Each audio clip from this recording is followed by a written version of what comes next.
culte de prière, un rendez-vous solennel, un rendez-vous sacré, un rendez-vous que Dieu lui-même honore. Ensemble avec ses anges, ils se sont disposés à être ici parce que ces enfants que nous sommes veulent lui parler. Ces enfants que nous sommes veulent lui adresser nos besoins. Et il est disposé à nous écouter. Je le dis parce qu'il l'a dit dans sa promesse. Il l'a dit dans les Écritures et il ne ment jamais. Nous allons prier ce soir avec ce sous-thème que j'intitule « Voir pour saisir ». Voir pour saisir, je vais exhorter et ramener la foi de quelqu'un à une dimension de toucher le cœur de Dieu et de saisir la victoire, saisir la bénédiction. Amen. J'aimerais que ta foi puisse s'élever et toucher le cœur de Dieu ce soir afin de rendre cet exaucement possible ce soir même. Afin de rendre cette victoire possible ce soir même, afin de rendre cette visitation possible ce soir même.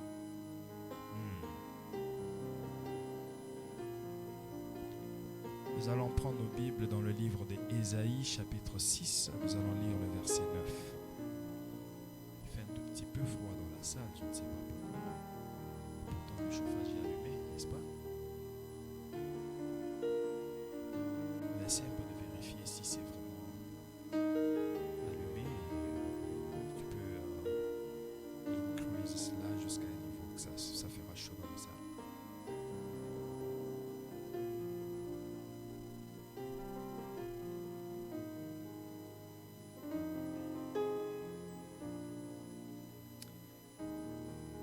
Ésaïe chapitre 6, verset 9. Lisons au nom de Jésus-Christ. 1, 2, 3, go. Il dit alors, vous n'êtes pas encore arrivé? Ok, cherchez et rejoignez-moi. Nous allons lire ensemble. Ésaïe 6, verset 9.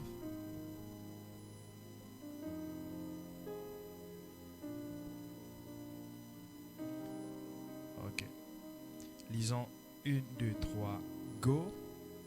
Il dit alors, va et dis à ce peuple, vous entendrez et vous ne comprendrez point. Vous verrez et vous ne saisirez point. Amen. Je crois que c'est un chaos que de voir et ne pas saisir, d'entendre et ne point comprendre. Amen. C'est vraiment un chaos que d'entendre ne point comprendre. Et c'est ce que la foule vivait avec Christ. C'est ce que la foule vivait avec Christ. Sœur Elisha, est-ce que tu peux enlever cette musique-là? Elle tend à m'endormir, à me refroidir. Elle est très douce que je risque de commencer à enseigner calmement pendant que je suis venu avec un feu très fort ce soir. Supprime seulement la musique, enlève-la. Laisse-moi prêcher comme ça. Même sur... voilà. Je disais que c'est un chaos que d'entendre et ne point comprendre. Vous vous rendez compte que la foule était avec Christ. Et Christ s'arrangeait. Il s'arrangeait de parler en parabole pour que la foule ne puisse pas comprendre. Est-ce que je parle à quelqu'un? Il parlait, il disait tout en parabole sciemment pour que la foule ne comprenne pas. Il pouvait entendre sa voix. Il pouvait capter les mots qu'il dit. Mais il n'entendait, il ne comprenait rien. Il pouvait écouter le son de sa voix. Mais il ne comprenait rien de ce qu'il disait. Lorsqu'il a donné la parabole sur le semeur, la foule n'a pas compris. Il a donné la parabole sur le drachme. La foule n'a pas compris. Il a donné une parabole sur le trésor enfoui. La foule n'a pas compris.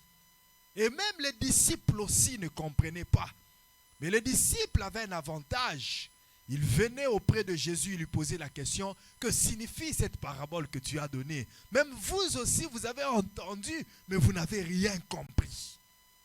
C'est un drame, c'est chaotique que d'entendre et ne pas comprendre. Et ce peuple pouvait entendre et ne pas comprendre. La foule pouvait entendre et ne pas comprendre. Ça, ce n'est pas ce que je souhaite pour toi. Ce n'est pas ce que je souhaite pour toi ce soir. Je ne veux pas que tu sois de ceux qui entendent et ne comprennent pas. Je veux plutôt qu'à chaque fois que tu entendras le son de la voix de Dieu, que tu comprennes aussi ce que Dieu veut te dire. Je ne veux pas que tu sois de ceux qui voient et ne saisissent pas. Mais je veux plutôt qu'à chaque fois que tu verras la gloire de Dieu, tu la saisisses aussi. À chaque fois que tu verras une vision de Dieu, que cette vision aussi s'accomplisse dans ta vie. Voir pour saisir, c'est voir pour entrer dans l'effectivité de ce que tu as vu. C'est voir pour entrer dans la manifestation réelle de ce que tu as vu. C'est voir pour vivre l'accomplissement de ce que tu as vu. C'est ça ma prière pour toi ce soir et c'est ça le désir de mon cœur. C'est ça ce que je veux aussi que tu puisses désirer, que tu désires voir et saisir.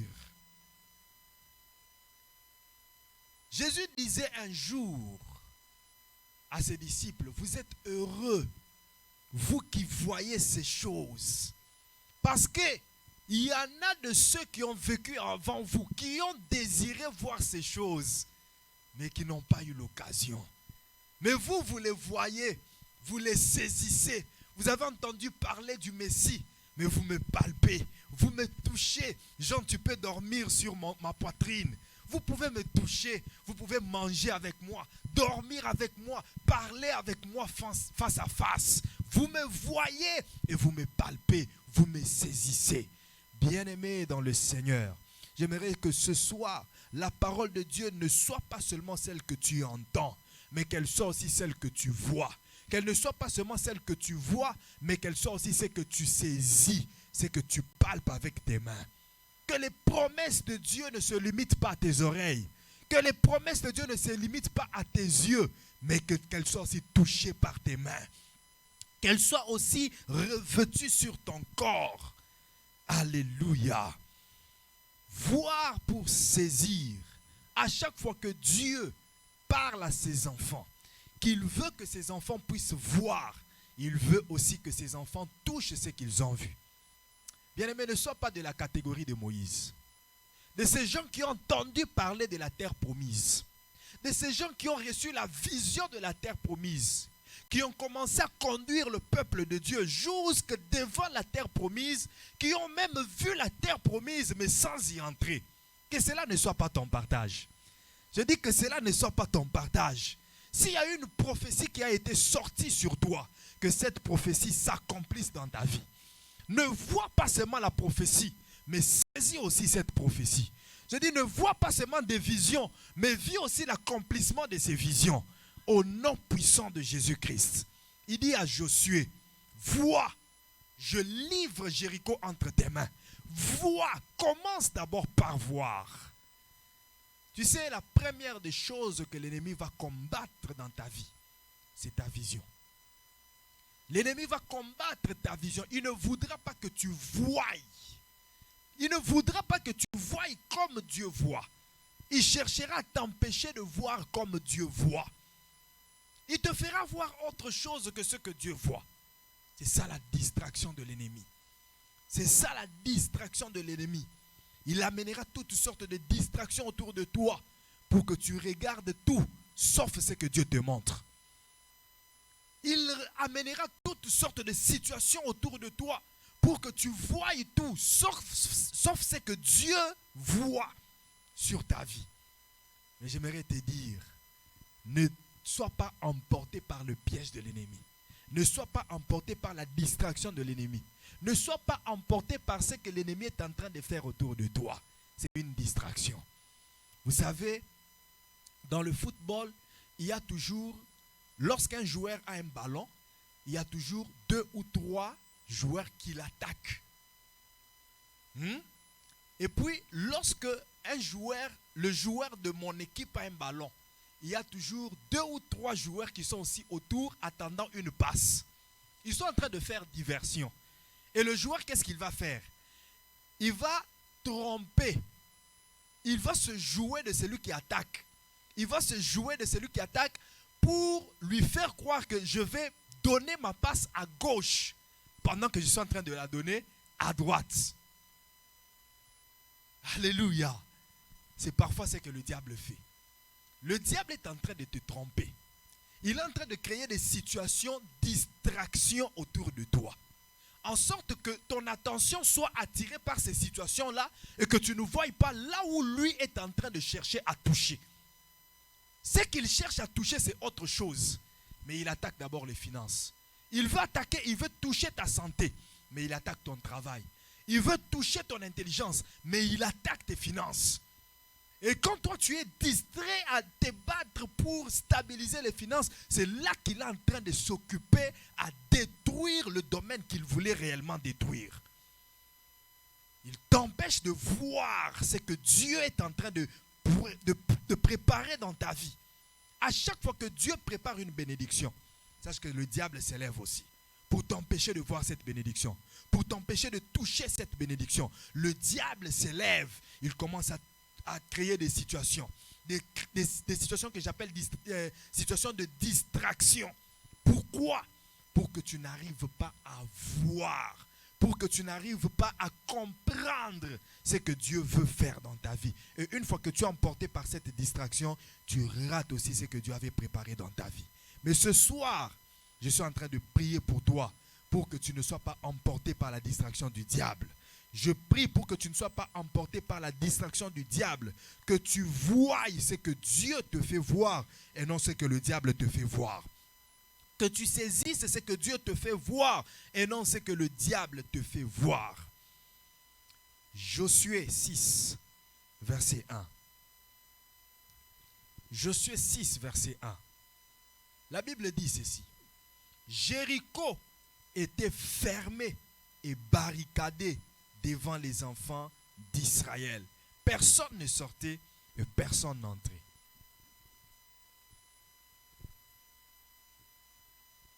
Le peuple de Jéricho s'est fait lui-même ennemi des enfants d'Israël pendant qu'Israël n'était pas leur ennemi. Tout ce qu'Israël voulait, c'était passer. C'est tout ce qu'Israël voulait. Il voulait juste traverser Jéricho pour continuer son chemin. Mais le peuple de Jéricho a refusé cela. Le peuple de Jéricho a barricadé.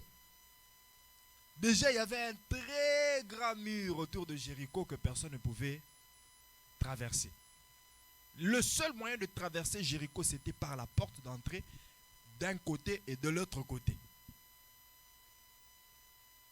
Mais Israël se retrouve devant Jéricho. À la porte d'entrée, ils ont fermé. Ils refusent qu'Israël ne puisse traverser. Ils se sont fait eux-mêmes ennemis d'Israël. Et qu'est-ce que les ennemis font voir à Israël? Ils lui font voir une barrière. C'est ça ce que les ennemis font voir à Israël, une barrière. Israël, vois devant toi une barrière. Vois que c'est fermé. Vois que c'est barricadé. Vois qu'il n'y a pas moyen de passer. La seule option que tu as, Israël, c'est de retourner d'où tu viens.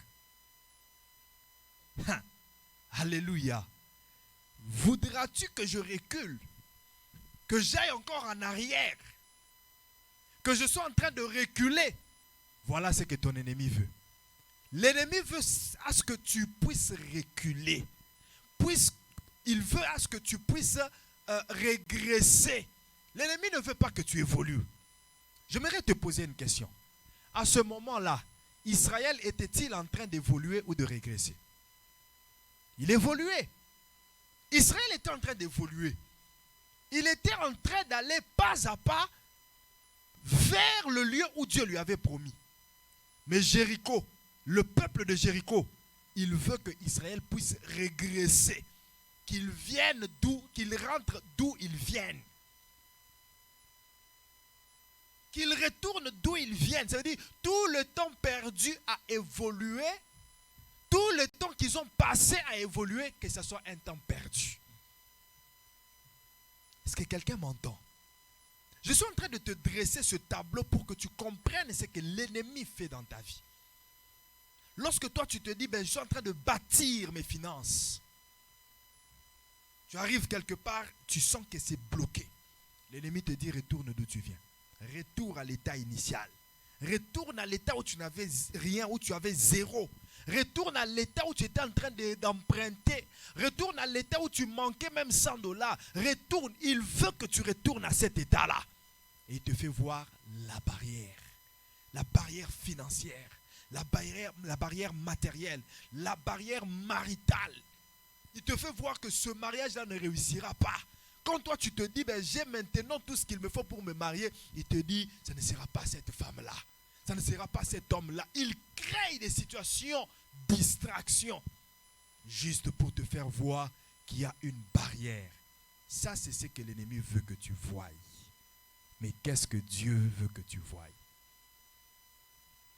Le problème n'est pas ce que l'ennemi veut que tu voies. Si toi tu veux voir ce que l'ennemi veut que tu voies, tu verras ce que l'ennemi veut que tu voies. Mais si tu veux voir ce que Dieu veut que tu voies, tu verras aussi ce que Dieu veut que tu voies. Et une fois que tu as vu ce que Dieu veut que tu voies, il faut que tu le saisisses. Au verset 2, l'Éternel dit à Josué, vois, je livre Jéricho entre tes mains. Vois, je livre Jéricho entre tes mains. Vois, vois, vois, je livre entre tes mains Jéricho, son roi et ses vaillants soldats. Vois-le. Qu'est-ce que Jéricho te fait voir? Une barrière. Mais qu'est-ce que moi je veux que tu voies? Une victoire. Jéricho veut que tu voies une barrière. Mais moi je veux que tu voies une victoire. Jéricho veut que tu voies une barrière. Mais moi je veux que tu voies une victoire. Si tu veux voir ce que l'ennemi veut que tu voies, tu saisiras aussi ce que l'ennemi veut que tu saisisses. Mais si tu veux voir ce que Dieu veut que tu voies, tu saisiras aussi ce que Dieu veut que tu saisisses.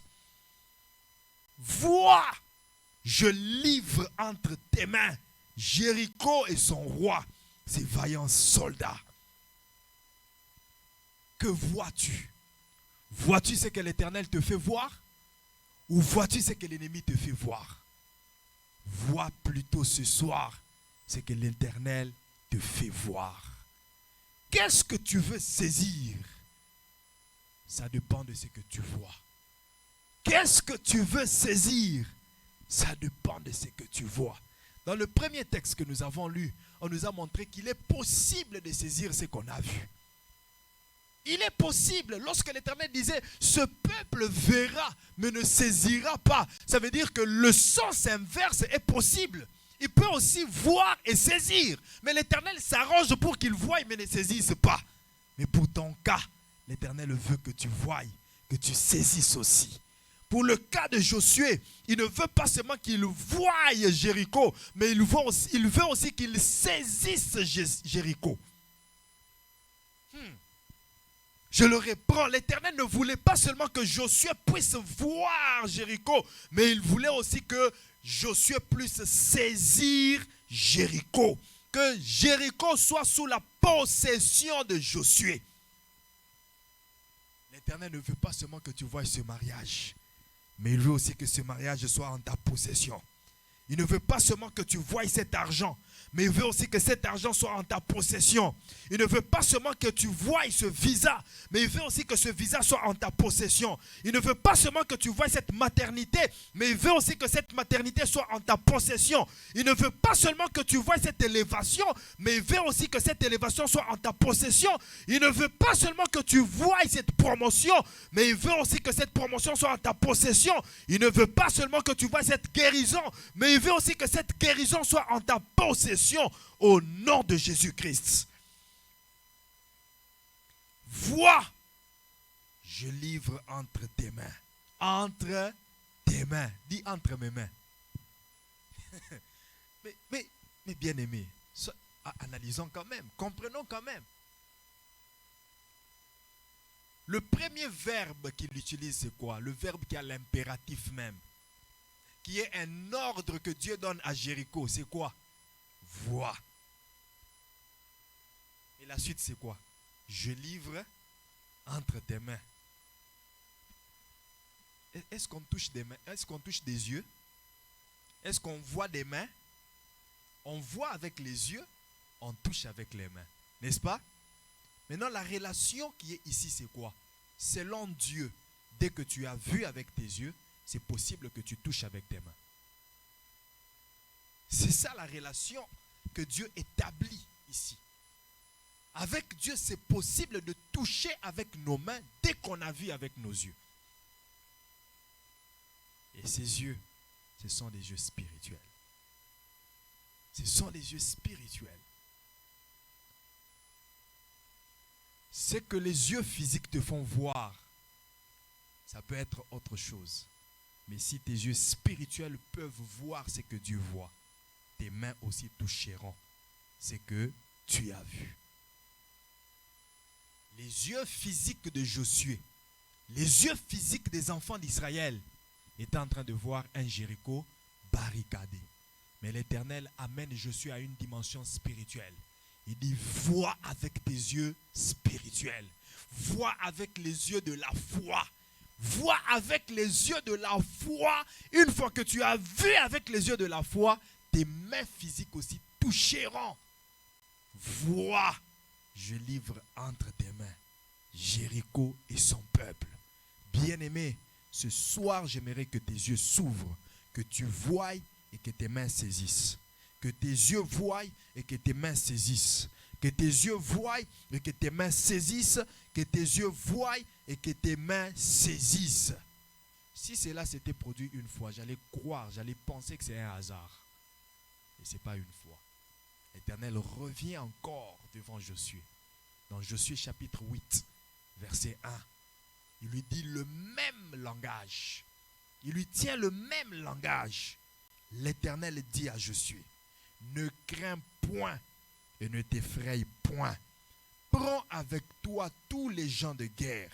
Lève-toi, monte contre Haï. Vois, je livre entre tes mains le roi d'Haï et son peuple, sa ville et son pays. Vois, je livre entre tes mains. Ce soir, vois, car l'Éternel livre entre tes mains. Ce soir, vois, car l'Éternel livre entre tes mains. Est-ce que je suis en train de m'adresser à une femme de prière ce soir? Est-ce que je suis en train de m'adresser à un homme de prière ce soir? Vois, car ce que tu vois, l'Éternel est en train de le livrer entre tes mains. Ce que tu vois, de la manière dont tu le vois, l'Éternel est en train de le déposer entre tes mains. Ce soir que ta vision change, ne vois plus la pauvreté, vois la richesse, car l'Éternel la dépose entre tes mains. Ne vois plus la maladie, vois la guérison, car l'Éternel la dépose entre tes mains. Ne vois plus la sécheresse, vois la fertilité, car l'Éternel la dépose entre tes mains. Ne vois plus la honte, vois la gloire, car l'Éternel la dépose entre tes mains. Ne vois plus l'ignominie. L'Éternel est en train de changer ton histoire. Ne vois plus l'histoire ancienne. Vois les choses autrement. Vois-toi dans la gloire. Vois-toi dans la gloire. Car l'Éternel est en train de déposer cette gloire entre tes mains. Et j'aimerais te révéler une chose. La manière dont tu te vois, c'est la manière dont tu seras aussi. C'est la manière dont tu te manifesteras aussi devant tes ennemis. Est-ce que quelqu'un m'entend? La manière dont toi-même tu te vois, c'est la manière dont tu te manifesteras aussi devant tes ennemis. Les ennemis peuvent te voir différemment. Les ennemis peuvent te voir, peuvent te minimiser. Ils peuvent te voir de leurs yeux, à leur manière. Mais toi, ne te considère pas de la manière dont les ennemis te considèrent. Ne te vois pas de la manière dont les ennemis te voient. Vois-toi autrement. Vois-toi différemment. Alléluia. Parce que c'est de la manière dont toi tu te vois que tu te manifesteras aussi contre tes ennemis. Et ils seront surpris. Mais ils se manifestent différemment de la manière dont nous le voyons. Et un autre conseil. Vois tes ennemis différemment que la manière dont ils se voient eux-mêmes. Je crois que quelqu'un n'est pas encore en train de comprendre. Laisse-moi illustrer ça avec un exemple. Quel exemple que je peux te donner? Goliath. Goliath se voyait un gigantesque homme. Il se voyait un coriace. Il se voyait un géant. Mais devant David, c'était un nain. David ne voyait pas Goliath comme un coriace. David voyait Goliath comme un chien. David voyait Goliath comme un oiseau. David voyait Goliath comme un nain. Pendant que les autres voyaient Goliath comme un géant. Mais David, pour lui, Goliath ne représentait rien du tout. Mais Goliath voyait David, physiquement, il voyait David comme un chétif. Et ce n'est pas de cette manière que David se voyait. David, lui, se voyait un binga, un coriace. Ne te vois pas de la manière dont les ennemis sont en train de te voir. Vois-toi différemment. Pendant qu'ils te voient chétif, vois-toi plus géant qu'eux. Pendant qu'ils se voient géants, considère-les qui sont plus chétifs que toi. Et c'est ainsi que tu les vaincras. Si tu commences à voir Goliath comme un géant, tu ne le vaincras jamais. Si tu commences à voir tes ennemis comme plus forts que toi, tu ne les vaincras jamais. D'ailleurs, tu ne livreras même pas le combat parce que tu les as déjà vus plus forts que toi. Minimise-les d'abord. Réduis-les d'abord au néant. Vois qu'ils ne sont rien, qu'ils ne peuvent rien. Dis-leur, c'est là que vous ne me ferez rien. Même si vous êtes nombreux. Vous savez, le domaine de la foi, c'est un domaine où quand on est seul, on est toujours audacieux comme si on était nombreux. C'est un domaine où même quand tu as beaucoup d'ennemis, mais tu parles toujours audacieusement comme si tu étais à côté de beaucoup de gens qui t'accompagnent. D'ailleurs, avec Dieu, nous faisons une majorité plurielle. Le domaine de la foi, c'est un domaine d'audace. Si tu es un homme, une femme de foi, tu dois être capable de dire à tes ennemis, même si vous êtes nombreux, vous ne me ferez rien. Vous savez, physiquement, dans la vie normale, ça peut paraître comme une folie. Que des gens se lient contre toi, ils sont nombreux, avec des armes blanches, des armes de toutes sortes. Ils veulent te taper, ils veulent te saccager. Mais tu leur dis, tel que vous êtes là, vous tous, vous ne pouvez rien me faire. Ah! Quoi? Avec des coriaces que nous sommes comme ça, tu dis que, je dis tel que vous êtes là, vous tous, que celui qui se sent fort, qu'il approche ici.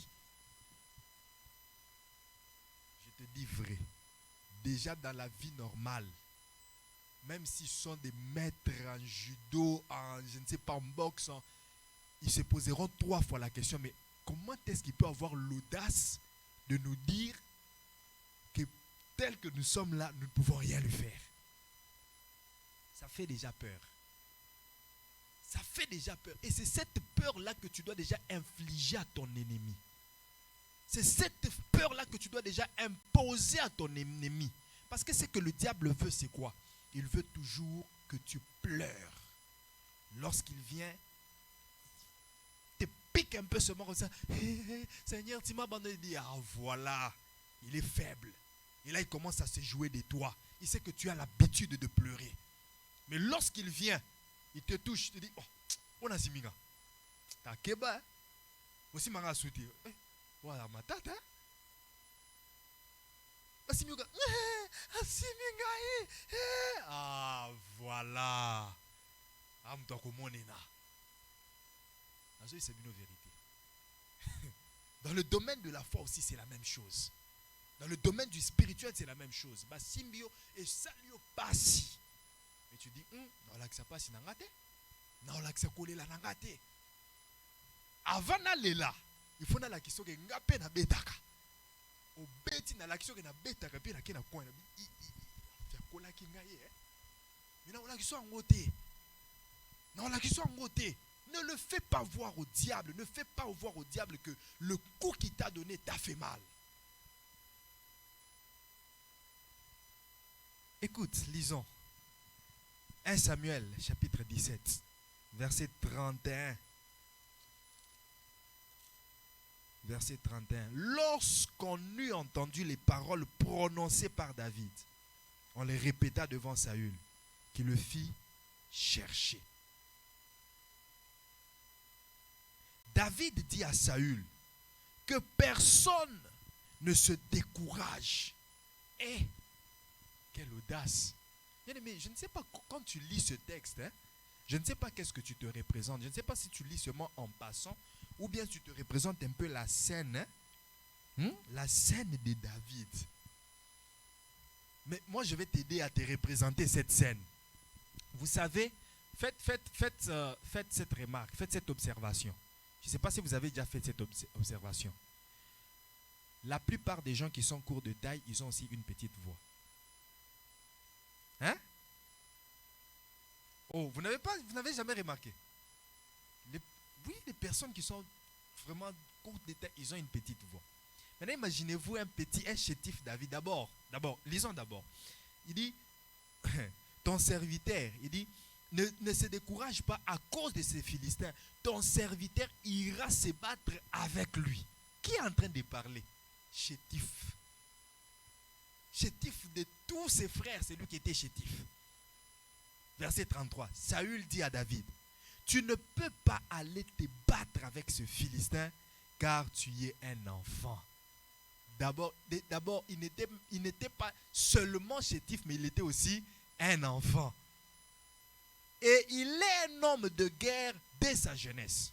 Donc le Goliath, c'était dès sa jeunesse qu'il était un homme de guerre. Départ qu'il était un enfant, il avait une petite voix. Départ qu'il était chétif aussi, il avait une petite voix. Il n'avait pas encore le charisme royal. En ce moment, David n'était pas roi. Il ne savait même pas qu'il allait devenir roi. Le charisme royal, là, de parler comme un roi, il ne l'avait pas. Maintenant, imaginez-vous un peu comment il était en train de parler à Saül. Père, tika, naobeta bango. Père, tika, tala, omitungisa manabinote, omitungisa mate. Muto se découragé te naobeta bango. Maintenant, les coriaces qui étaient là, comme Abinadab, comme Shama, comme Eliu, tous ces frères-là, et puis tous les vaillants d'Israël qui étaient là, des costauds, petit morobo yazoloba, azo encouragé bango. Roi, ne vous découragez pas. Mais qui est en train de parler? C'est un chétif qui parle. C'est un enfant qui parle. Le problème, c'est quoi? Le problème, c'est que David ne se voyait pas comme les autres le voyaient. Il avait une autre vision de lui. Puis le bon na ngana mukuse. Bon na ngana mwana muke. Mais na boma lion na zamba. Na boma ours na zamba. Donc naza obo kanisa ke naza te, naza géant. Na molimo naza mbinga. Naza mbinga na molimo, je ne suis pas un enfant, je ne suis pas un chétif, je suis un géant dans le spirituel. Ne te vois pas comme l'ennemi est en train de te voir. Ne te vois pas comme l'entourage est en train de te voir. Vois-toi grand. Même s'il te voit petit, il te voit que tu n'as rien. Mais vois-toi à la dimension où Dieu est en train de te voir. Parce que pendant que David était encore un enfant, Dieu voyait déjà un roi en lui. Dieu ne voyait pas un enfant, il voyait un roi en lui. Il voyait un puissant roi en lui. Au verset 24, David dit à Saül, ton serviteur faisait paître des brebis de son père. Et quand un lion ou un ours venait en enlever une du troupeau, je courais après lui. Je le frappais et j'arrachais la brebis de sa gueule. S'il se dressait contre moi, je le saisissais par la gorge. Par la gorge, lion. Je saisissais le lion par la gorge. Catch! Ours par la gorge.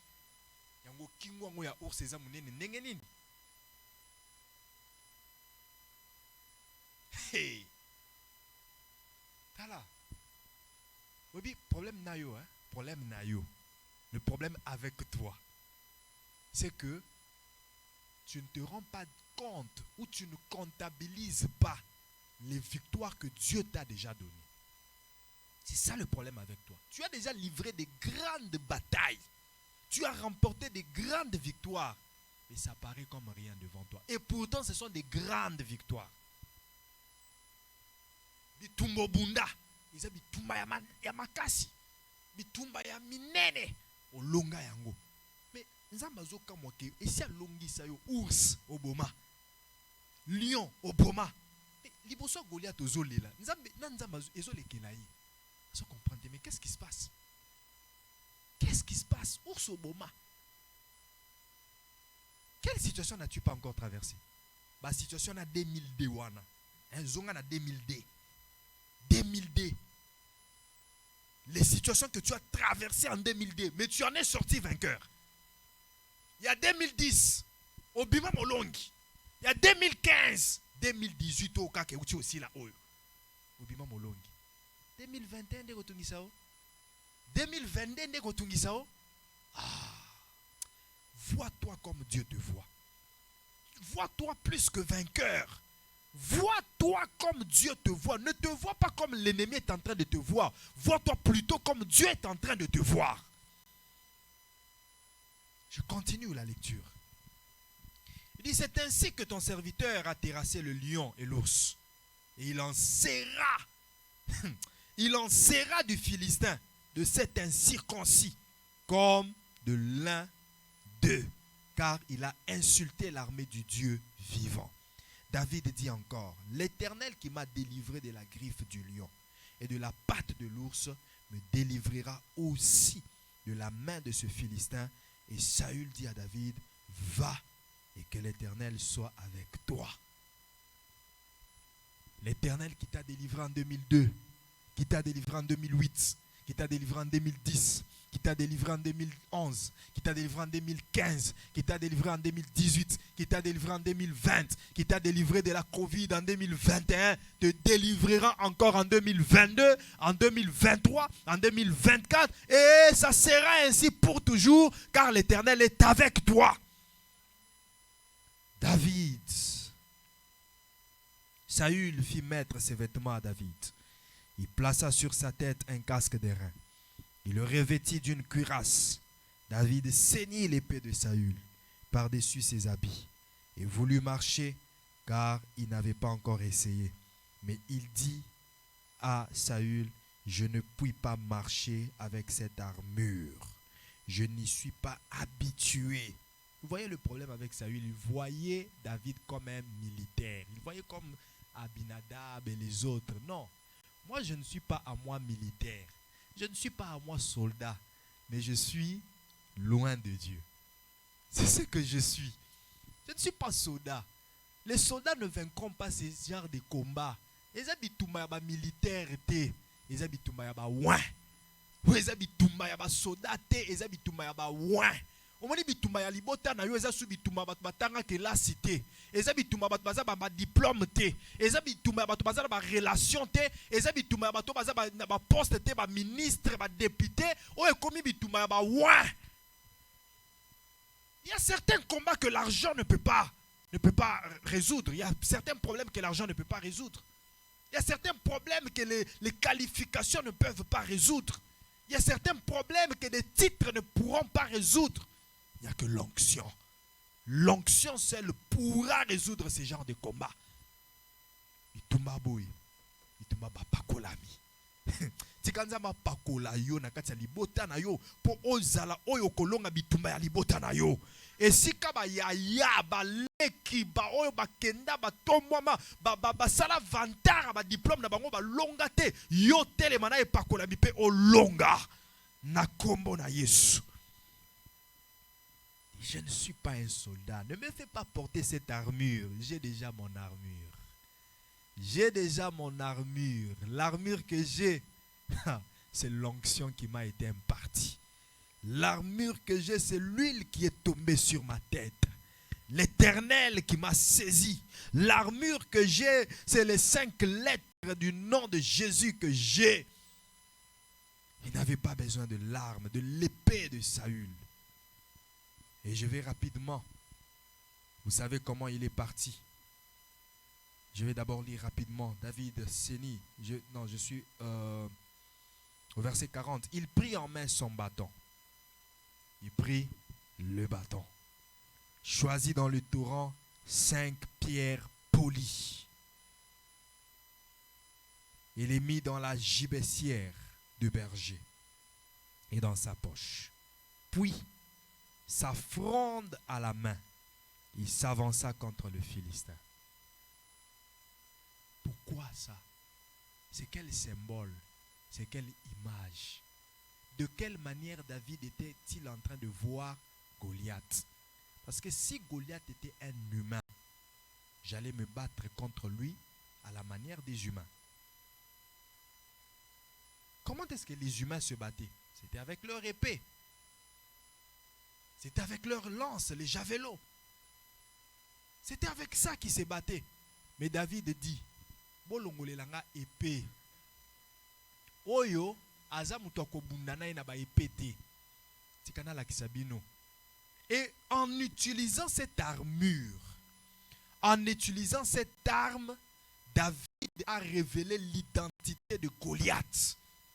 En réalité, David a révélé comment est-ce qu'il était en train de voir Goliath. Bino bozo mone Goliath est un géant, mais moi je suis en train de voir un animal. Je suis en train de voir un oiseau que je suis en train de viser avec ma fronde.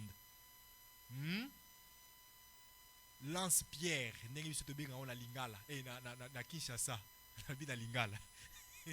Lance-pierre. Lance-pierre. Lance-pierre et salama pona banane. Et ça va pona bandeke. Et puis pona miyibi. Parce que ba sentinelle la boutou bazana ba lance-pierre. Et c'est comme ça que David voyait Goliath. Il voyait Goliath comme un oiseau. Il le voyait comme un animal.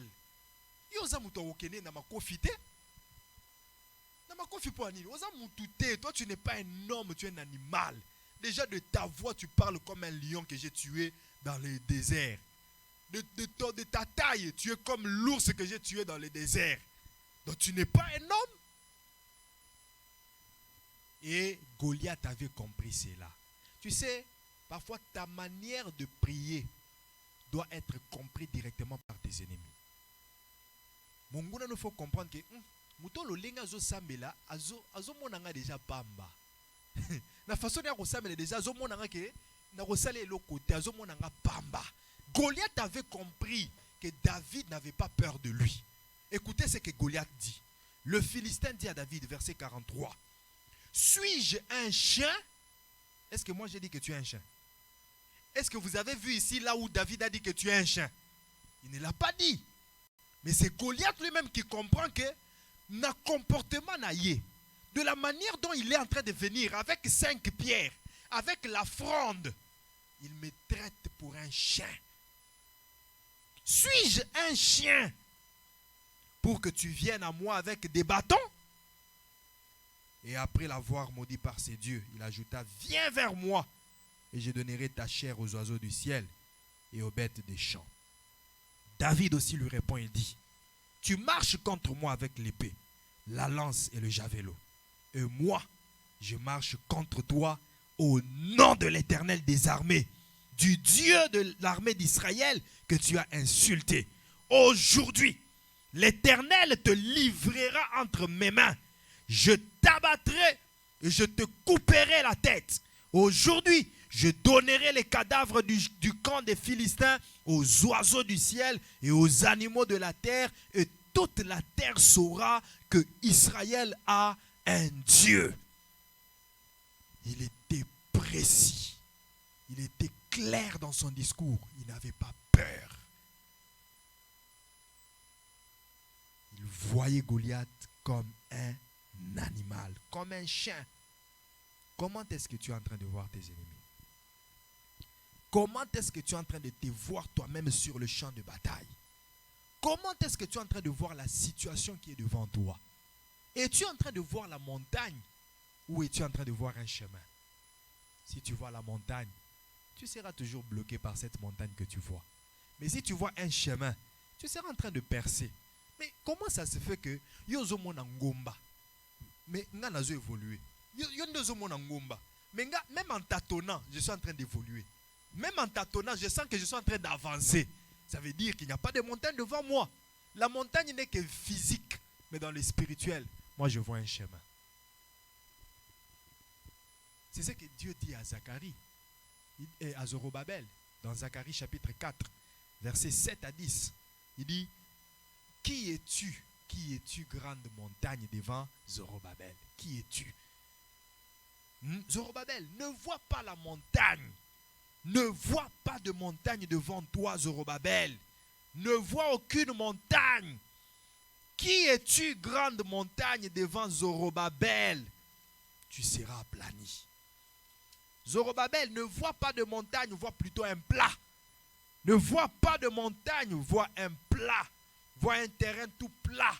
Vois un chemin bien aplani. Si tu vois la montagne, tu seras bloqué.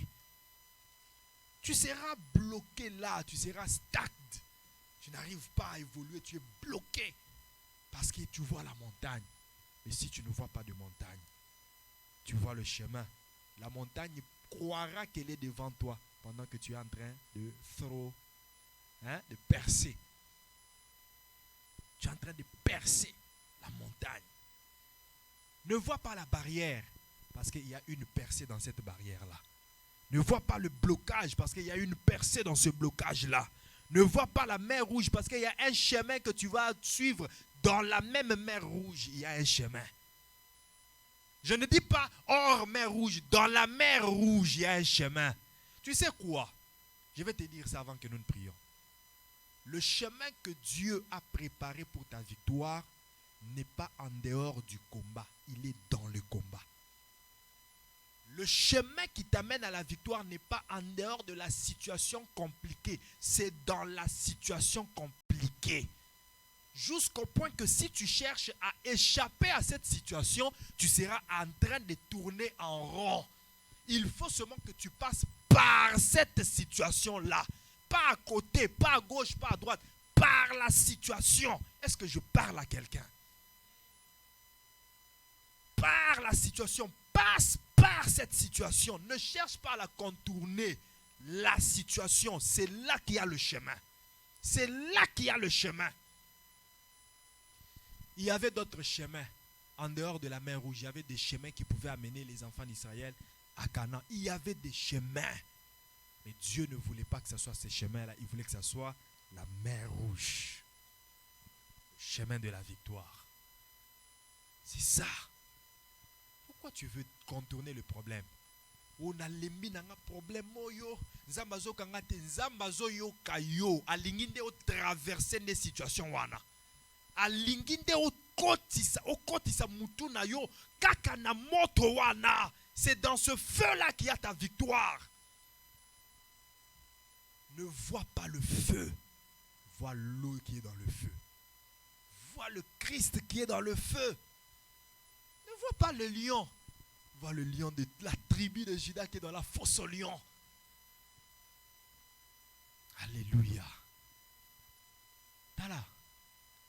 Nazo ebisao kokimate.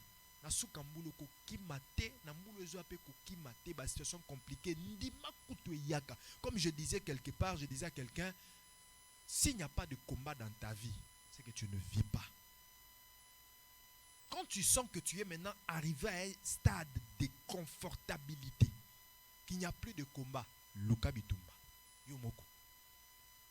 Quand tu sens que Mongo nazo bundiso li sous-sauté, ça veut dire na bundi, quand même si qu'on a bien.